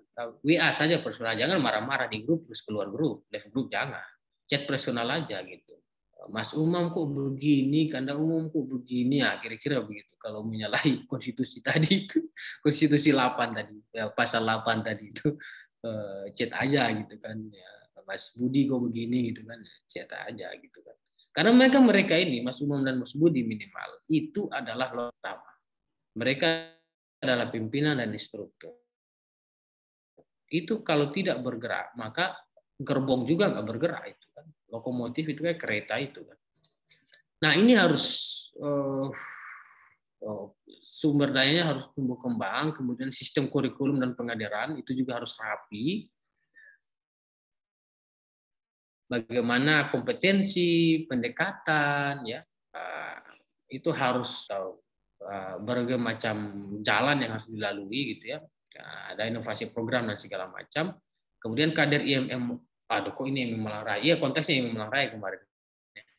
Ini saya copy aja dari dokumen yang saya buat untuk maju calon ketua cabang kemarin. Kalau Mas Umam ketua cabang oke tuh ya. Dan apa namanya? Ini yang dimiliki itu ini. Dan juga 6C atau karakter citizenship, kolaboratif, communication, creativity, dan critical thinking. Nah ini yang mau saya sampaikan juga. Bahwa menghadapi dunia yang BENI ini, kita membutuhkan 6C atau 21st century skills, karakter.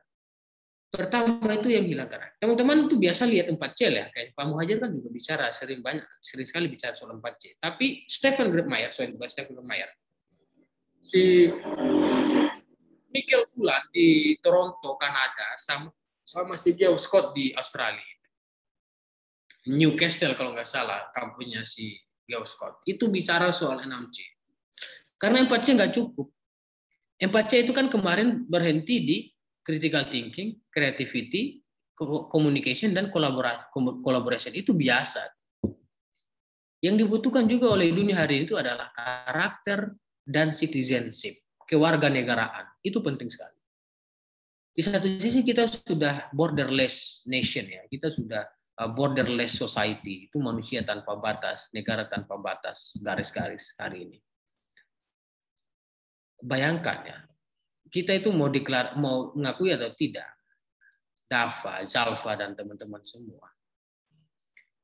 Mau diakui atau tidak, kita ini adalah global citizenship.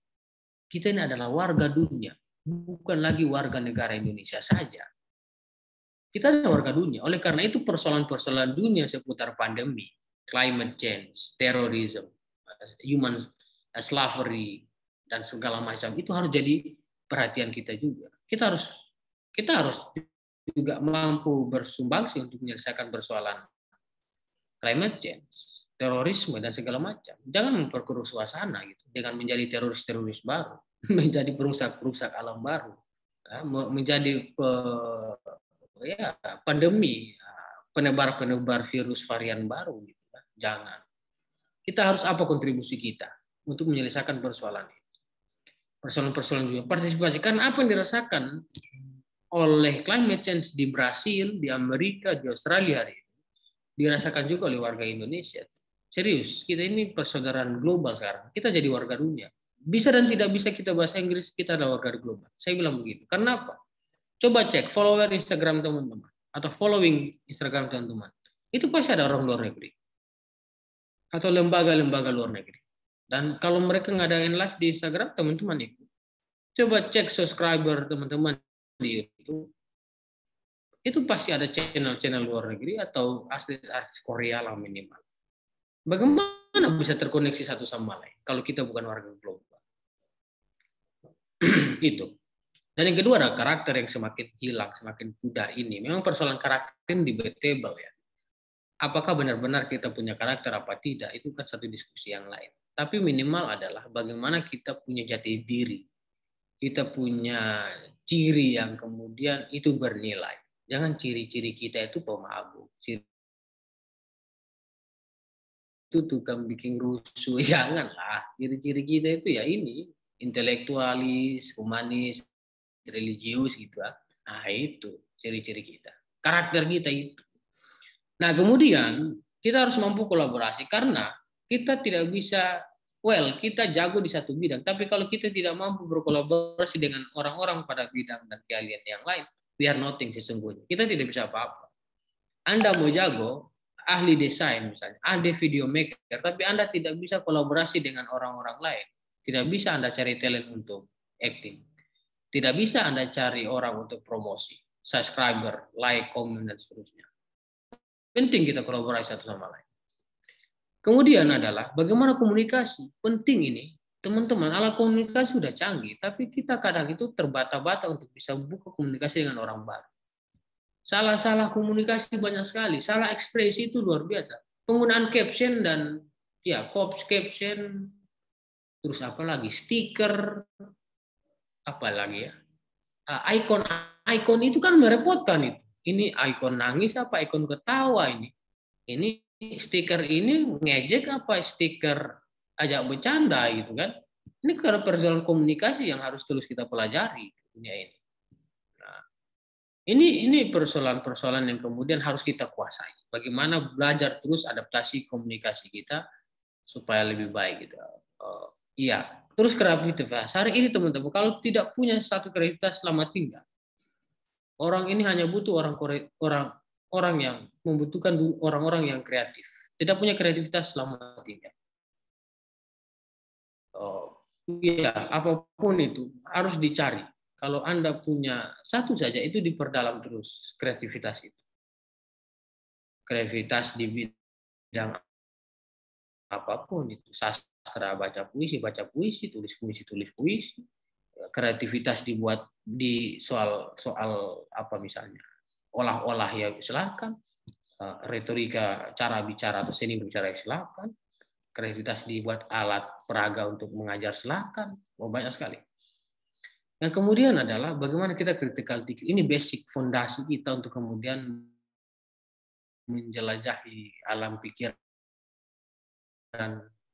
kita dan alam pikiran dunia ini. Kalau tidak, ya itu teman-teman.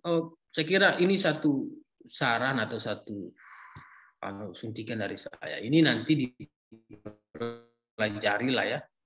Skema transformasinya seperti apa, paradigma profetik, transendensi, liberasi, humanisasi yang diadopsi dari Kunto Wijoyo itu. Kemudian bagaimana? Teman-teman gini, minimal pelajari apa yang saya lakukan di MM Malang Raya kemarin. Supaya bisa melakukan hal yang beda, hal yang lebih baru, yang lebih canggih di sana. Dan ini penting teman-teman, melihat IMM sebagai organisasi, melihat IMM nanya. Dan yang paling penting adalah bagaimana kita mampu menanya itu. Apakah gitu ya gerakan kita sudah mampu tertransformasikan ke platform digital? That's my question gitu ya. Ya kita kelabakan loh dengan model gerakan yang dilakukan oleh BEM UI baru-baru kemarin itu. Iya kan, semua tercengang gitu. Adegannya sedikit sekali, orangnya sedikit sekali, waktunya cepat banget, hanya simbolik. Tapi itu rektor saya itu sampai mundur dari komisaris, mundur dia dari komisaris itu, Bank BRI itu, karena aksi protes luar biasa dari anak-anak BRI. Itu persoalan mainan jari platform digital aja itu viral ditanggapi presiden. Begitu soal digitalisasi gerakan, walaupun punya banyak kecacatan yang perlu dievaluasi, tapi dipelajari dan dikembangkan model-model gerakan seperti itu. Oke, walaupun itu mungkin berlainan dengan prinsip, asas dan nilainya teman-teman, tapi bisa dijadikan model untuk disempurnakan. Well, ya itu soal pengadaran.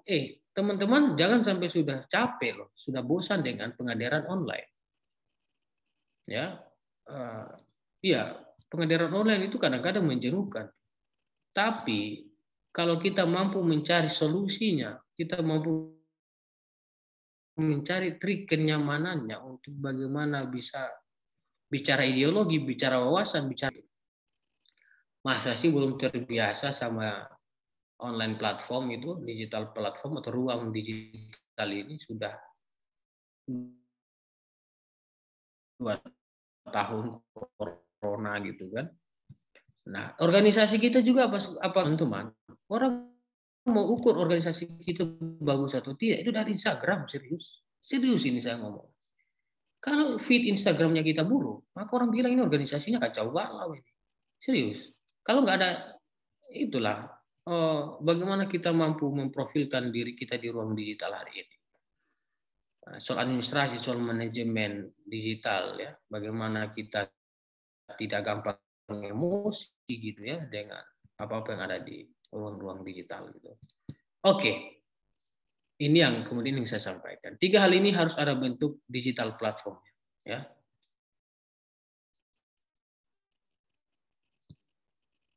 Thank you lah ya. Mas Imam dan Mas Budi semuanya. Kalau ada pertanyaan ya ditanya, kalau enggak ya enggak usah gitu aja. Kita istirahat gitu kan. Well ya, silakan.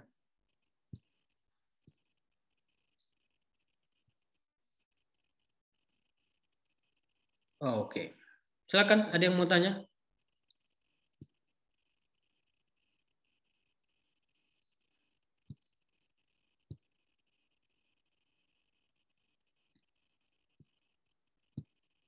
Gak ada ya, nggak ada yang mau nanya. Kok model kayak ini ya, model kayak dosen aja, seolah-olah sekali. Oh ya, gimana? Ada yang mau nanya nggak? Mbak moderator, halo. Iya tuh. Gimana? Nanya dong, Kak. Kalau nggak ada yang mau nanya, Mbak moderator aja. Teman-teman, jika ada yang ingin bertanya, boleh menggunakan fitur raise hand ya.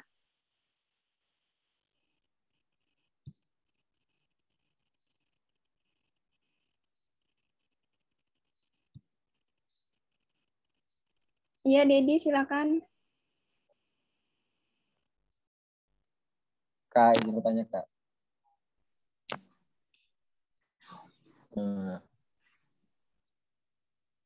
Oke. Ada nggak sih? Ada. Assalamualaikum warahmatullahi wabarakatuh. Perkenalkan, nama saya Dedi Mursadi. Di sini saya ingin bertanya kritisnya, Kak. Nah, itu gimana sih cara numbuhinnya itu supaya kita makin kritis dan peka gitu terhadap isu-isu yang ada gitu. Makasih.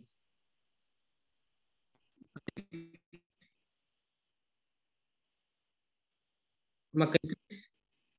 Caranya makin kritis terhadap isu-isu. Ya, baik pun isu maupun saat kuliah gitu misalkan. Oke, gini. Saya jawab satu-satu ya biar dialognya asik ya. Nanti bisa feedback, sangka dan segala macam ya. Teman-teman juga bisa, yang lain bisa masuk. Oke. Satu saja, jawaban saya cuma satu saya kira. Kalau soal persoalan bagaimana menumbuhkan kritisisme itu ya. Satu saja, rajin-rajin membaca. Serius. Membaca. Serius, baca. Karena satu masalah kita untuk tidak berdaya itu adalah kita tidak paham apa yang menjadi persoalan. Sehingga kita memilih diam. Kita tidak tahu masalah.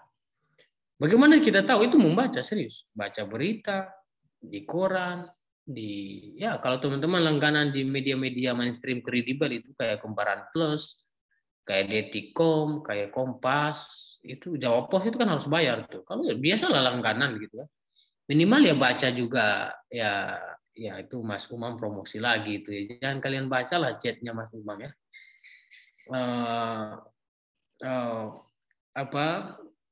Media-medianya IMM itu, media-media Muhammadiyah ya. Kayak ada rahma.id, ada IB Times, ada Milenialis, ada JIB, ada apa lagi? Mas Umam tergabung di apa? Di jerami.co. Ada banyak sekali ya muhammadiyah.or.id itu resmi gitu ya. Dan kita bisa kemudian memperkaya wawasan kita di sana. Karena apa? Setiap tulisan itu punya konteks. Kalau kita tidak bisa membaca konteks secara langsung, itu dibantu oleh tulisan-tulisan esai-esai opini itu. Bagaimana kita kemudian memahami dunia yang ada. Ada isu misalnya. Katakanlah soal korupsi dana bansos oleh Juliari Batubara. Kalau teman-teman ikut kemarin. Atau misalnya, yang paling baru kan perdebatan masalah UU pencegahan seksual di kampus ya, Permendikbudnas Permendikbuddikti nomor 30 tahun 2021 tentang PPKS ya, pencegahan pelecehan seksual di perguruan tinggi gitu. Dan itu kan banyak sekali kontroversinya. Teman-teman bisa bertentangan dengan opini Muhammadiyah tidak masalah. Gitu ya, bertentangan dengan lawan-lawan Muhammadiyah juga tidak masalah. Nah, bagaimana kita paham itu Undang-Undang nomor 30? Permendikbuddikti nomor 30 tahun 2001 itu kalau tidak membaca. Itu aja sih saran saya membaca. Kalau kita tidak bisa melihat, berjalan di pasar merenung, berjalan di hutan yang sudah dibabat merenung, berjalan di lautan yang sudah kotor merenung, dan walaupun kita merenung tidak punya referensi bacaan sebagai pembanding, sebagai penyumbang data analisis, kita kesulitan untuk kritik. Itu malu sendiri kita. Sekali boleh itu kita datang ya di demo jadi orator, tapi kalau setelah kita orasi terus turun sadari bahwa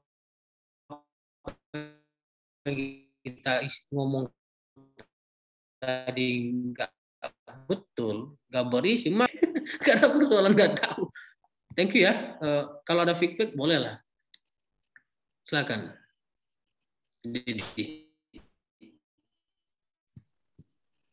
Ya Kak, baca buku gitu, maksudnya baca buku filsafat gitu kan. Kalau filsafat tuh ngaruh banget emang ya buat kita makin kritis gitu. Atau buku apapun itu ya, Kak.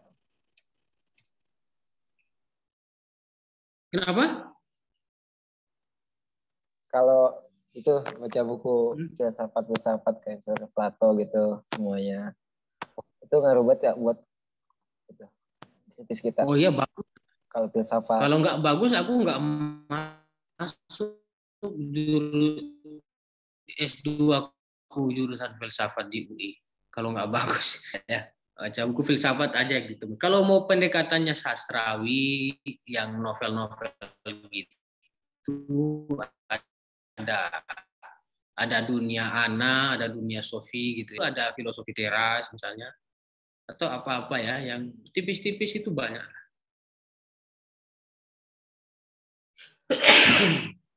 Sorry ya.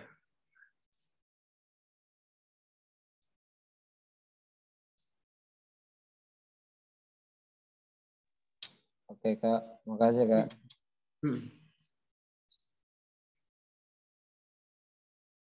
Apakah teman-teman ada yang ingin bertanya lagi?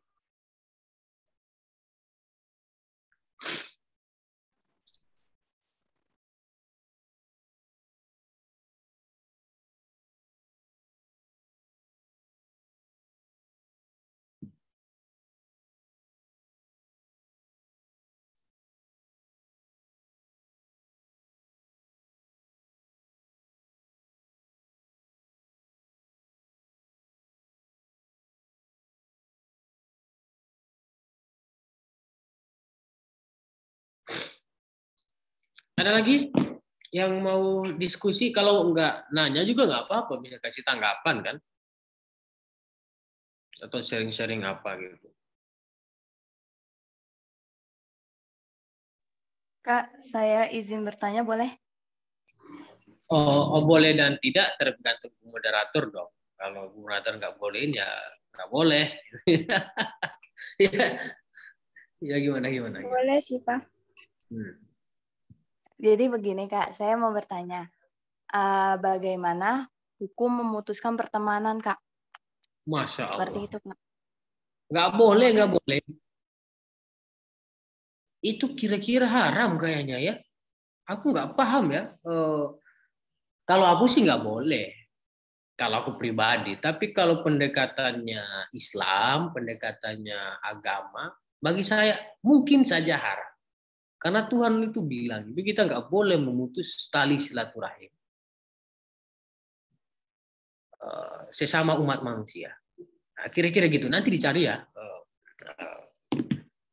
Apa dalilnya gitu ya, apakah itu ayat, apakah itu hadis, tapi Tuhan melarang kita untuk memutus silaturahim.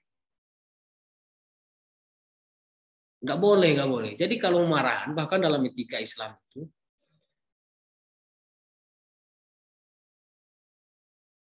itu kalau marahan itu tidak boleh lebih dari 3 hari. 3 hari itu harus sudah baikan.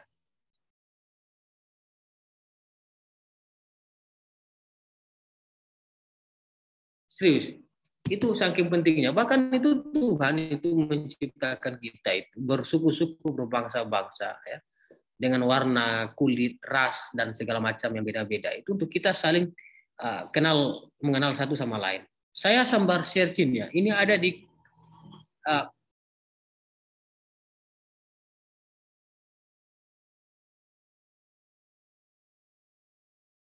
Oke.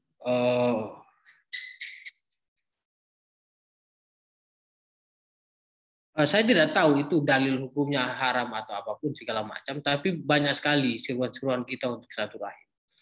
Bahkan kan ada hadis itu yang bilang begini, silaturahim itu memperpanjang umur dan mempermudah rezeki. Masa mau kita putus umur dan rezeki kita? Misalnya begitu, logika terbalik saja gitu kan. Kemudian apa istilahnya ya? Bahkan Allah itu di Quran surat An-Nisa ayat 1, bertakwalah kepada Allah yang dengan mempergunakan namanya kamu saling meminta satu sama lain dan peliharalah hubungan silaturahim kemana-mana ya, atas nama Tuhan untuk kemana-mana dan bisa dan digunakan untuk bersilaturahim, berkenalan untuk kepada siapa saja. Gini, saya mau kenalkan satu prinsip. Memang ini konteks kita bahwa kita tidak mungkin hidup tanpa musuh kan. Tidak mungkin hidup tanpa orang tidak kita sayangi. Tanpa orang yang, ya betul, tanpa orang kita sayangi tidak mungkin juga. Tanpa orang yang tidak kita sukai. Dan sebegitu juga orang kayak kita. Tapi satu prinsip yang hari ini saya pegang adalah, tadi saya nanya Siva ya. Siva angkatan berapa? 2021, Kak. 2021. Satu prinsip yang hari ini saya pahami, saya benci-bencinya saya sama orang. Siap, makasih Mas Umam ya, sudah mendampingi. Ini Mas Umam chat pribadi ke saya. Ya,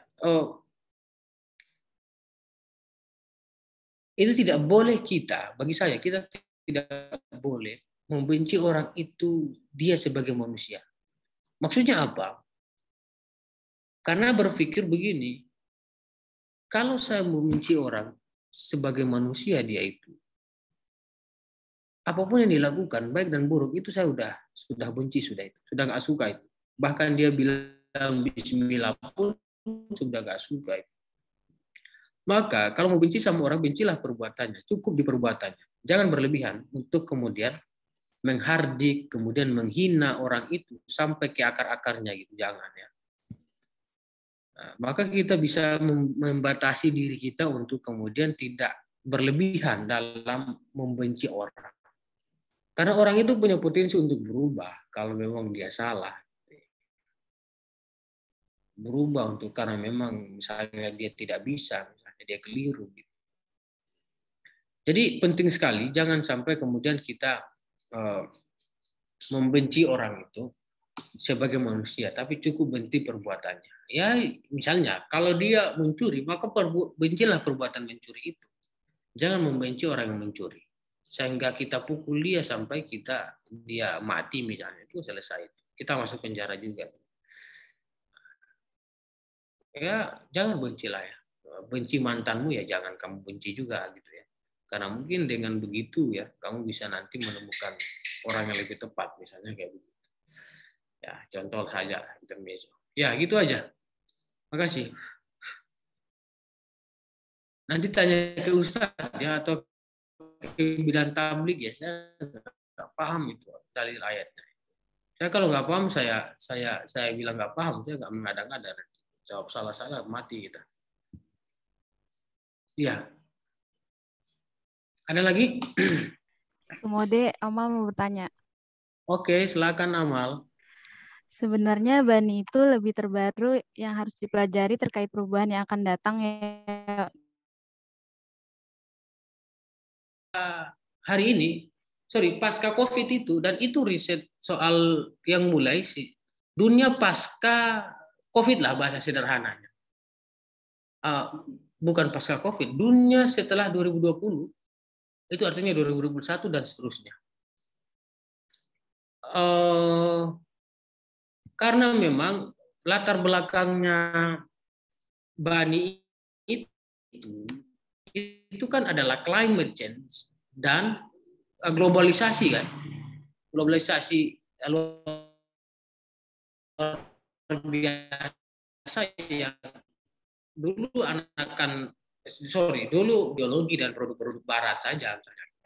Lewat penjajahan, kolonialisme dan lain-lain itu kan sudah modernisasi, globalisasi mulai datang dari sana. Tapi sekarang ini kan banyak sekali perangkat untuk modernisasi, untuk globalisasi itu. Perangkat teknologi informasi, aplikasi, handphone, laptop dan segala macam itu sudah luar biasa canggih. Itu yang kemudian melatar belakangi Bani. Sementara VUCA itu kan barang lama, 1980. Dan 1980 itu kan belum familiar orang sama perangkat teknologi itu.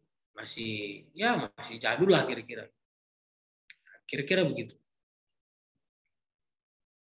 Jadi start from now lah itu si Bani itu. Oke. Ada lagi? Tadi siapa yang nanya? Iya, Tum. Terima kasih. Oke. Sama-sama. Maaf, dikarenakan waktunya sudah habis, maka sesi tanya jawab kita tutup ya. Sayang sekali. Tapi ya mau apa lagi? Silakan. Tutup aja. Nanti kita follow up lah buat Instagram Live atau DM aja ya. Baik.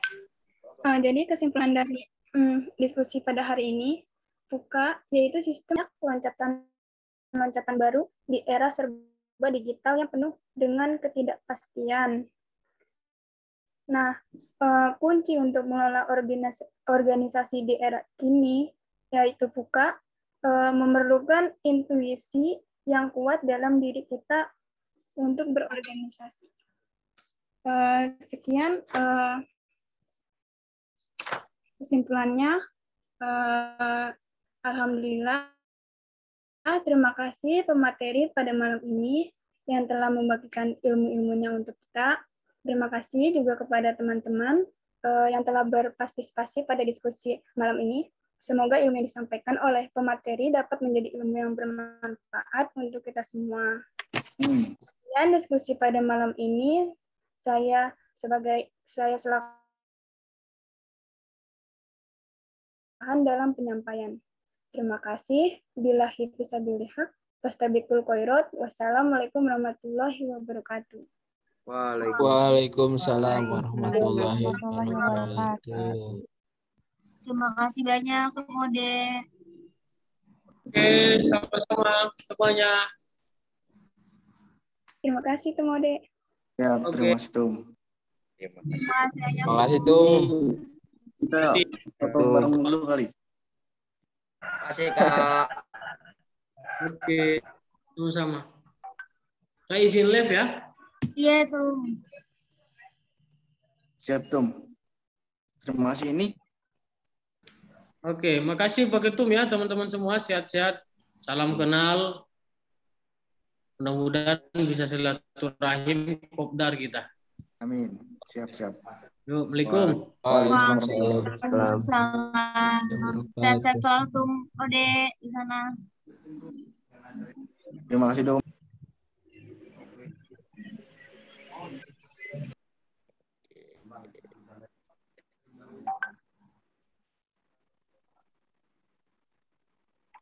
Gak ada yang lihat-lihat buat.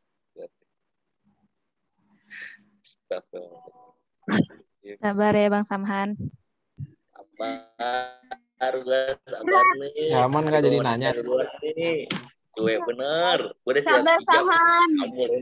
Siap. Muhammad Haidar tadi ya. Waktu kamu habis Samhan. Tahu ini Zak. Kita masa nggak dapat kebagian ini. Padahal gua kita nggak dapat nanya ini Zak. nanya berat ini. Iya ini kacau ini. Di luar foto. Dari tadi kemana aja Bapak Ustadz? Iya tadi diam aja. Ini kan. Astagfirullahaladzim.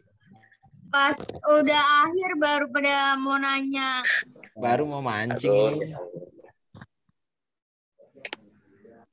Hah? Mana? Selamat istirahat semuanya. Assalamualaikum. Waalaikumsalam. Makasih Kak.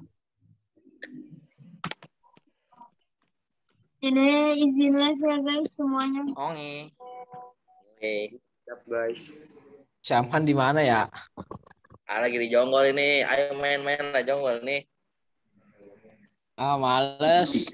Habis makan bebek ini. Ayo kita makan bebek bareng. Zak ya? Makan bebek kita di sini. Nanti dak ke sono. Tadi mau nanya apa tadi? Gua habis makan mie nih, Sam. Bang Budi. Mau nanya apa tadi? Salam Bang dari Bang Hasbi. Salam dari Bang Hasbi, Bang Budi. Baik, siap. Itu di sana. Ini lagi di kos Bang Ivan nih. Oh, mantap.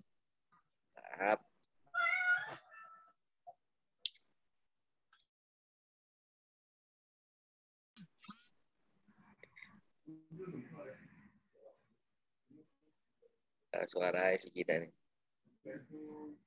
Nginap di sana Jaki. Di mana Bang? Di kosan Mas Pi. Gua ngekos Bang di sini. Oh, ngekos. Ya, Bang. Siap. Dia mah di ini, Bud, di samping Ica. Iya. Di Jaki mah. Tadi yang di kosan Mas Pi siapa? Dinul ya? Si Dino. Gua Dinul Bang. Oh, si Dinul. Siap, Nul. Ini siapa nih? Mbak Wika. Halo Mbak Wika. Mau nanya apa, Jaki? Mau nanya apa tadi? Kan tadi ada yang tadi ngebahas prinsip setiap berbeda. Aduh, putus-putus lagi. Ya, ada prinsip kita itu mendukung prinsip kita biar bisa sefrekuensi gitu Bang. Tadi yang awal coba Jak diulang, putus-putus Jak. Oh iya, kan diulang aja ya dari awal. Kan prinsip manusia itu berbeda-beda ya. Terus gimana caranya biar dia itu mendukung gitu prinsip kita dan sefrekuensi sama kita. Kalau misalkan berpikir ya, dalam berpendapat, ini sepengetahuan saya saja. Biasanya saya dalam forum itu yang jelas supaya bagaimana lawan bicara kita sefrekuensi sama kita ataupun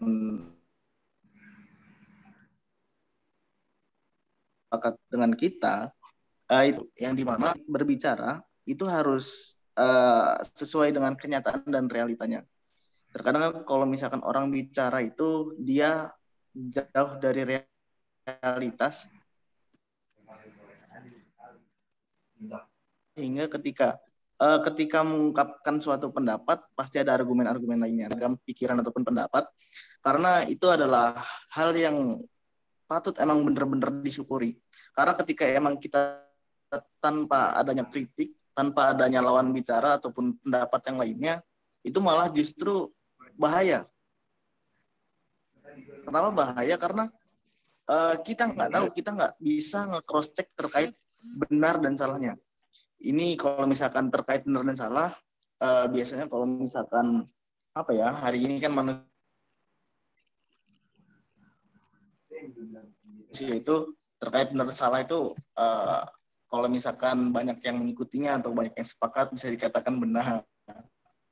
Kalau misalkan nggak ada yang sepakat biasanya dikatakan salah.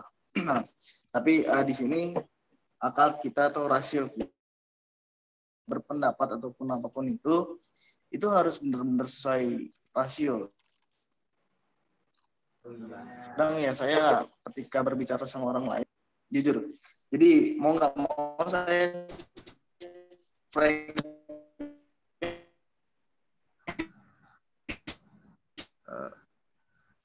maaf Bang, hanya sama dia. patah. Jadi benar-benar kalau misalkan gimana ketika kita menyampaikan emang sesuai dengan realitas.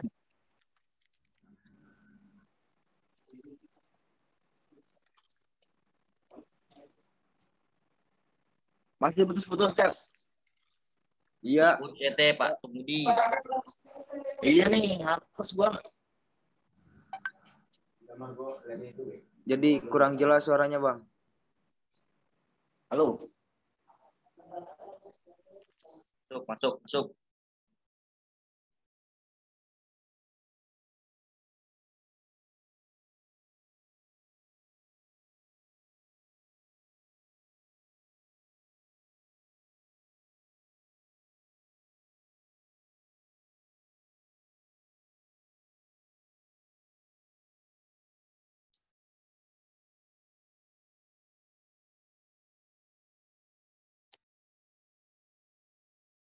Ya, tunggu di ini suaranya hilang. Lagi di mana, Jak? Lagi di mana? Nyari sinyal gua hapus. Lagi kosan Bang. putus-putus ini gue asli, putus-putus ini.